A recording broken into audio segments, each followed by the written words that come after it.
Bismillahirrahmanirrahim. Assalamualaikum warahmatullahi wabarakatuh. Perkenalkan, nama saya Cahya Davina Chandra, NIM saya 8020190178 dari Prodi Pemrograman Berorientasi Objek. Di sini saya akan mempresentasikan dari PPT yang telah saya buat. Baiklah, kita mulai.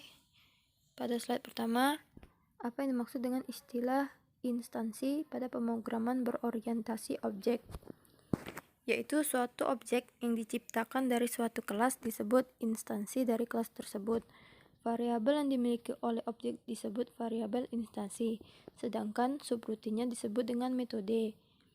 Misalnya dalam kelas data penduduk, kemudian kita buat suatu objek dari kelas ini, maka objek yang diciptakan disebut instansi dari kelas data penduduk. Nama dan umur adalah variabel instansi di dalam objek tersebut. Penting untuk diingat bahwa kelas suatu objek menentukan tipe data dari variabel instansi. Akan tetapi, isi datanya sendiri tidak disimpan di dalam kelas, akan tetapi di dalam objek yang diciptakan, sehingga setiap objek akan memiliki data masing-masing. Begitu juga dengan metode instansi. Misalnya pada kelas tombol, kita memiliki metode yang dinamakan klik. Masing-masing tombol akan melakukan tugas berbeda-beda tergantung dari objeknya. Dan ini adalah contoh codingan dari instansi. Sekarang kita gunakan contoh yang lebih real. Kita akan membuat versi sederhana dari kelas murid, di mana kita akan menyimpan informasi tentang murid yang terdaftar pada suatu sekolah. Di sini kita memasukkan double, yaitu nilai 1, nilai 2, dan nilai 3. Yaitu keterangannya adalah nilai ulangan murid tersebut, dan double yang di bawahnya yaitu adalah hitung rata-rata. Keterangannya adalah hitung rata-rata nilai ulangan. Dan kita buat return, lalu kita masukkan nilai 1, nilai 2, dan nilai 3. Maka hasilnya ketiga. Kita lihat bahwa semua anggota kelas tersebut bukan anggota statik. Artinya kelas ini hanya bisa digunakan untuk membuat objek. Definisi kelas ini artinya bahwa di dalam objek yang akan diciptakan akan ada variabel instansi yang bernama nama, nilai 1, nilai 2, dan nilai 3, dan juga metode instansi yang bernama hitung rata-rata.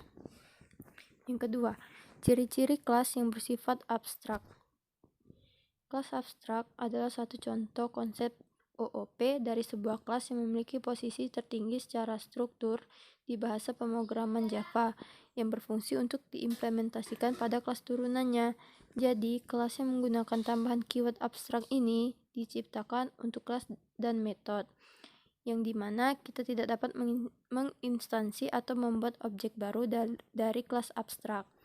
Ciri-ciri dari kelas abstrak yaitu dapat mempunyai satu atau lebih abstrak metode, dapat mempunyai metode dengan keyword statik, dapat mempunyai field atau atribut dengan keyword statik, dapat mempunyai abstrak metode yang berfungsi untuk diimplementasikan oleh kelas turunannya atau subclass.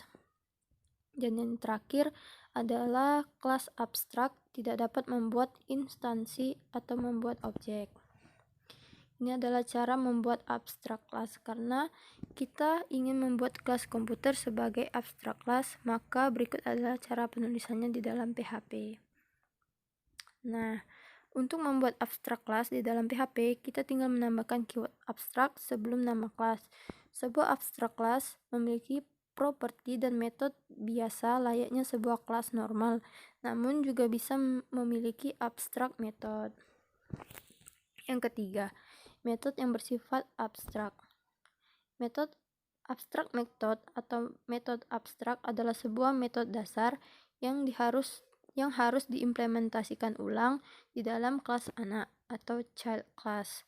Abstrak metode ditulis tanpa isi dari metode, melainkan hanya signature-nya saja.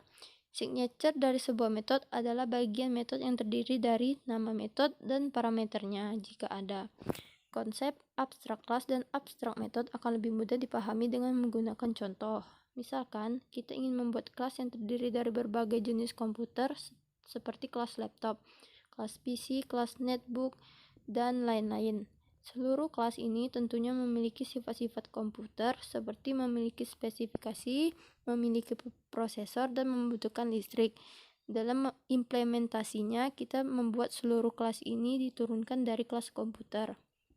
Agar lebih seragam, kita ingin seluruh kelas yang diturunkan dari kelas komputer memiliki metode yang pasti ada dalam setiap kelas anak. Setiap komputer tentunya memiliki spesifikasi, sehingga kita ingin setiap kelas yang diturunkan dari kelas komputer memiliki metode lihat spek. Cara membuat abstrak metode. Jika sebuah metode dinyatakan sebagai abstrak metode, maka kita tidak perlu membuat isi metodenya, tetapi hanya signature dari metode tersebut. Signature terdiri dari nama metode dan parameternya jika ada, seperti contoh berikut. Kenapa kita tidak perlu membuat isi dari metode? Ini karena sebuah metode dinyatakan sebagai abstrak metode. Isi dari metode tersebut akan dibuat dalam kelas turunan. Abstrak metode harus berada di dalam abstrak kelas. Yang keempat, ciri-ciri kelas turunan. Suatu kelas yang mempunyai kelas turunan dinamakan parent class atau base class, sedangkan kelas turunan itu sendiri seringkali disebut subclass atau child class. Suatu subclass dapat mewarisi apa-apa yang dipunyai oleh parent class, karena suatu subclass dapat mewarisi apa-apa yang dipunyai oleh parent class. Maka, member dari suatu subclass adalah terdiri dari apa-apa yang ia punyai dan juga apa-apa yang ia warisi dari kelas parentnya. Kesimpulannya, boleh dikatakan bahwa suatu subclass adalah tidak lain hanya memperluas extended parent class-nya. Kelas mamalia tidak perlu mendefinisikan ulang apa yang dimiliki oleh kelas binatang, karena sebagai kelas turunannya, ia akan mendapatkan karakteristik dari kelas binatang secara otomatis. Demikian juga dengan kelas macan, kucing, paus, dan monyet. Hanya perlu mendefinisikan karakteristik yang spesifik dimiliki oleh kelasnya masing-masing.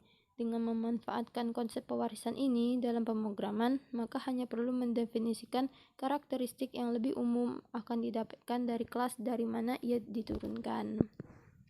Method override.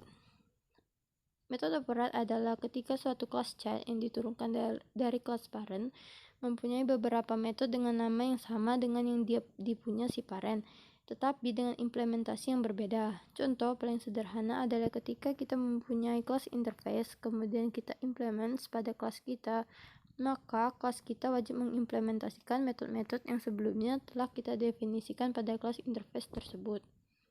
Ini adalah contoh dari codingan kelas atau turunan kelas. Baiklah, sekian penjelasan dari saya. Apabila ada kekurangan saya mohon maaf.